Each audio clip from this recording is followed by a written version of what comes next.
دوستان گرامی سلام بر شما. حیات رحمی هستم. امروز تاریخ 18 ماه آگوست سال 2021 است که آقای اسکات موریسن امروز طی کنفرانسی اعلام کردند که 26 تن از نیروهای یعنی از شهروندان خود استرالیا و به شمول چند تن از شهروندان افغانستان اونا از ایرپورت به حساب کابل نجات دادن و همچنان اینا تاکید کردند که ما امسال 3000 ویزای بشردوستانه به شهروندان افغانستان اختصاص میتیم، ولی ایشان تاکید کردند که سیاست ما در قبال مهاجرت در کل تغییر نکرده. آقای اسکات موریسن تاکید کردند که این 3000 ویزا را برای کسایی میتیم که امسال در واقع که اونا برای از او درخواست داده باشه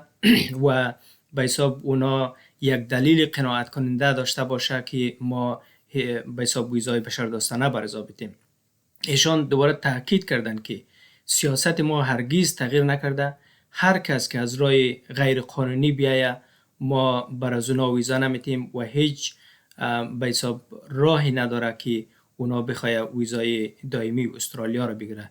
کسایی که غیر قانونی بخواه از راه کشتی یا از راه هوایی غیر قانونی وارد استرالیا شود.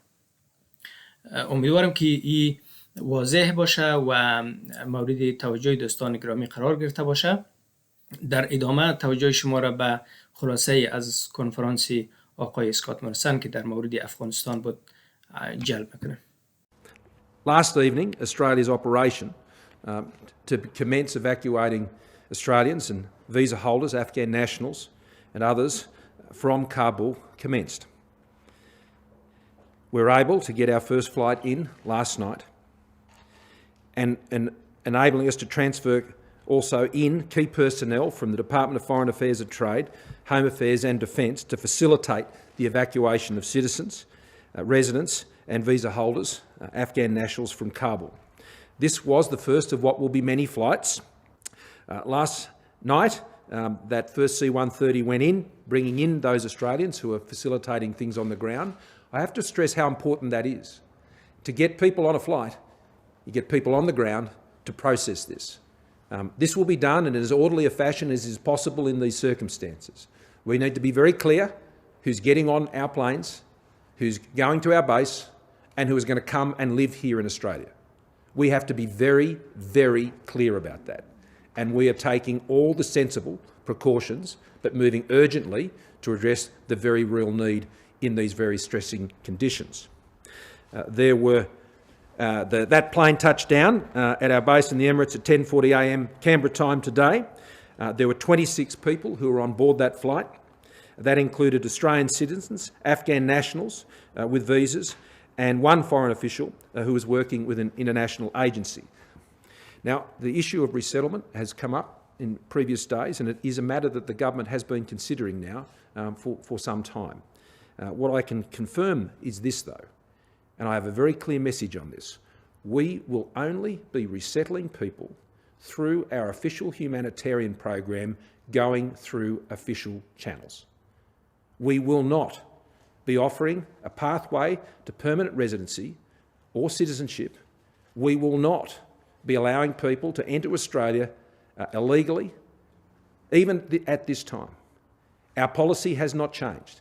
We will be supporting Afghans who have legitimate claims through our official and legitimate processes. We will not be providing that pathway to those who would seek to come any other way. That is a very important message. The government's policy has not changed, will not change. But I can confirm that since we came to government, some 8,500 Afghans have been resettled in Australia. We have been continuing to process through our official humanitarian program, working through the legitimate channels, some 8,500 Afghans into Australia, ranging from about 1,300 a year up to about 1,900 a year. And we are going to continue to do that. We will be ensuring this year that we believe we'll be able to provide around 3,000 visas. Now, that's more than double what we've been doing, and in some cases triple what we've been doing in the current year. And we do believe we'll be able to do more than that.